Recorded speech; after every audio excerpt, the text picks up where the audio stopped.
Neste último bloco do Papo Instigante, os médicos e dentistas que foram até Guiné-Bissau em uma campanha humanitária falam sobre as principais doenças encontradas no país e como foram esses atendimentos. A gente esperava assim, a gente tinha um plano, mas a gente pensava assim, a gente tem que chegar lá e ver o que as pessoas também esperam, o que as pessoas precisam.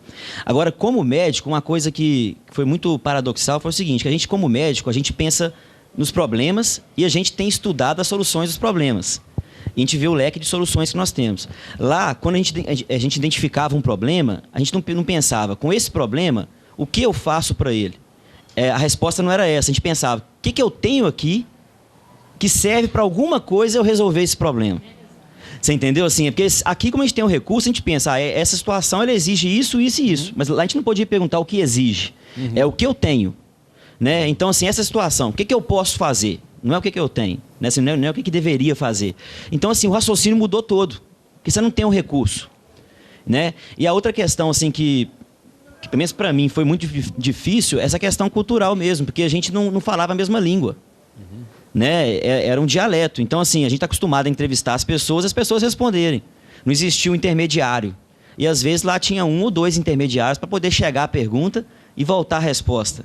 Uma das maiores dificuldades que eu achei foi não conseguir atender todo mundo.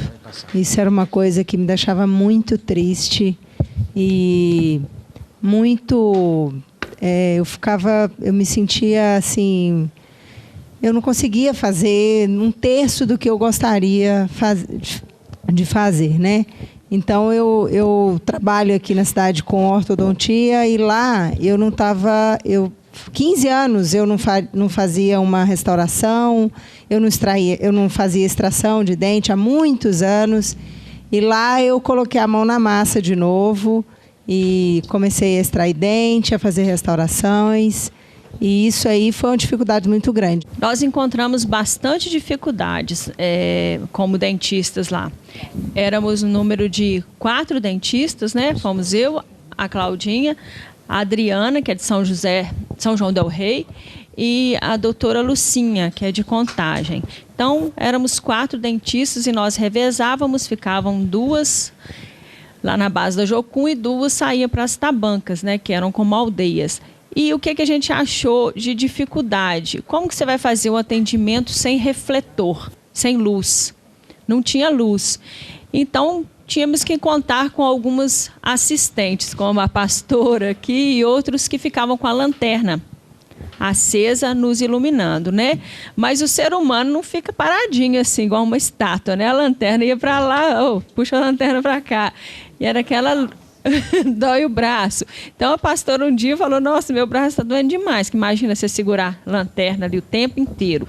Toda hora também o compressor caía, né, a energia, o gerador. Então, você estava no meio do procedimento, você tinha que parar e ir lá, mas todo mundo assim com muito boa vontade, com muita paciência. Chegou lá, as pessoas queriam colocar dente. Eles acharam a coisa mais linda do mundo, assim, ter dentista. Então, queria colocar o dentinho que estava faltando. E colocar um dente, igual tem muita gente da área de saúde aí, então, sabe que precisa de um laboratório, você tem que ter muitas coisas, né? E a gente tinha poucas coisas, mas levamos alguns dentes e mesmo assim acrescentamos alguns sorrisos lá, graças a Deus, e eles ficaram muito felizes. Então nós levamos muitas escovas, ganhamos muita coisa mesmo, graças a Deus nós levamos...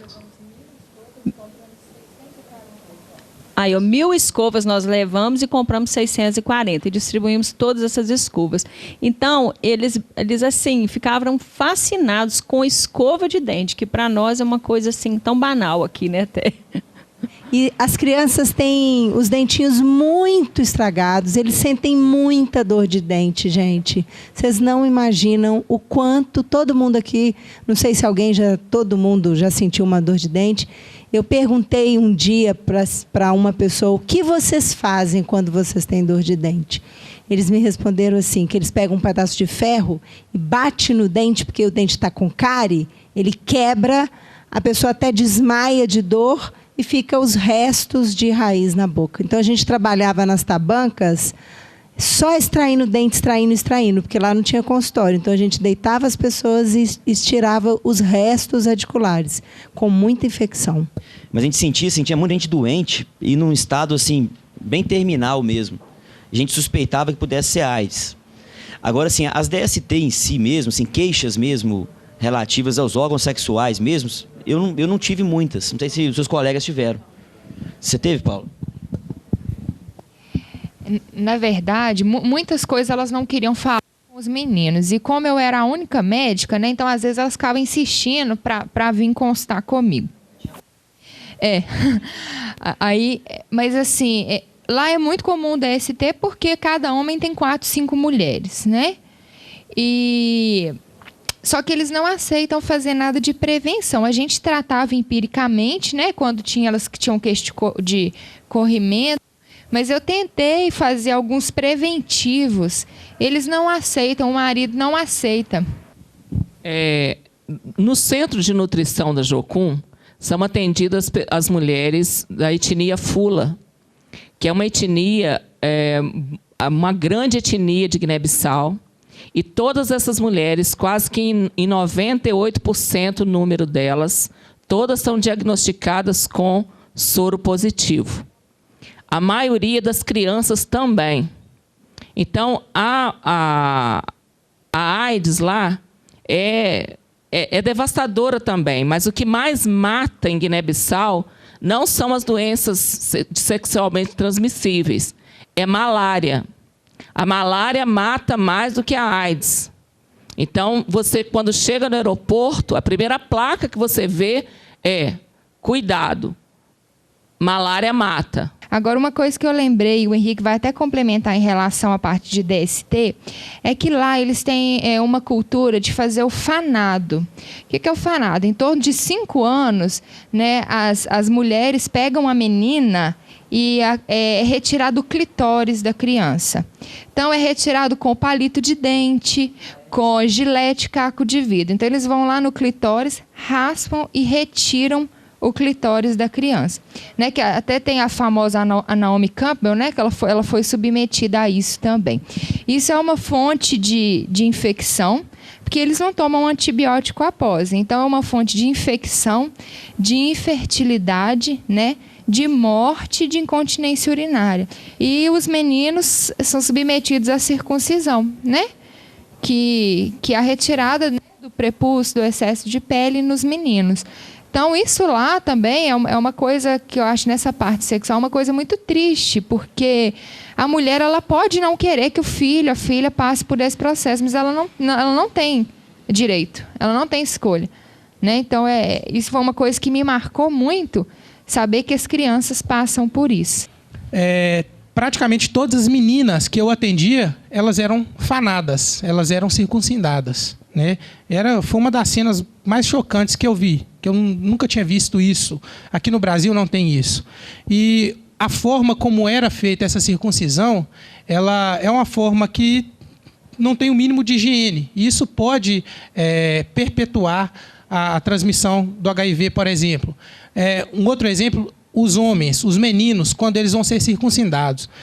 A circuncisão, gente, ela passa por um ritual. E é uma coisa assim, grotesca. A gente não viu, mas nos contaram como é a circuncisão. Eles simplesmente pegam as crianças, colocam todas em fila, uma do lado da outra. Vem uma figura folclórica da religião deles lá, com uma lâmina, né? A figura é o Cancurã, né? O personagem lá. Eles têm uma lâmina, botam todas as crianças em fila, cada uma estica o pênis e vai e passa a lâmina de um por um e vai cortando. E é dessa forma como é a circuncisão. Aqui no Brasil, se a gente for fazer uma circuncisão no hospital, você pede uma bateria de exames da criança, vai para um bloco cirúrgico, todo anestesiado, sedação. Todo o procedimento ele tem uma técnica cirúrgica de segurança para ser feito. Lá não tem isso. É um dos motivos que favorece a transmissão do HIV. Foi bom ter você em nossa companhia assistindo o Papo Instigante. Acompanhe este e outros programas em nossa página no Facebook. Para você de casa, um forte abraço e até o nosso próximo programa.